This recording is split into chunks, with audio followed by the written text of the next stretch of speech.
Nancy writes, any suggestions for keeping seagrass out of a sea-doo? I'm tired of jumping off and pulling it out. I can't miss it. Can't miss it in the Gulf. Okay. Number one reason why sea-doo created IDF. All right. Number two, I've been pulling grass out whenever it's shallow water and I'm not paying attention where I'm going. It's a matter of paying attention where you go. Number three, there are some people who make tools.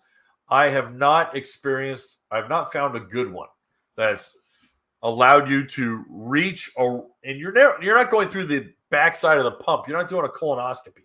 All right. You're trying to get the grass out from the intake rate. Well, here's the issue.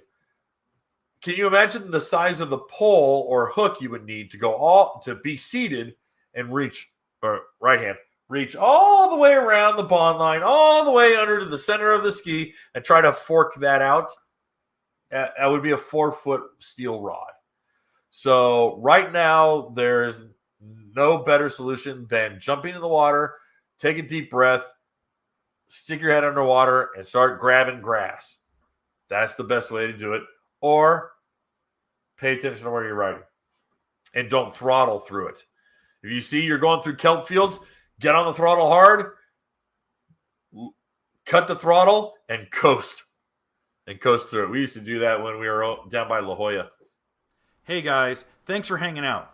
This clip was taken from our weekly podcast that we record here every Sunday night at 8 p.m. Eastern Standard Time.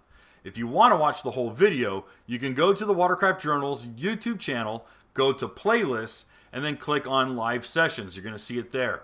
Otherwise, go ahead and leave a like, a comment, and definitely subscribe to the channel. It helps us grow. And again, thanks again for watching our videos, and we hope to see you soon.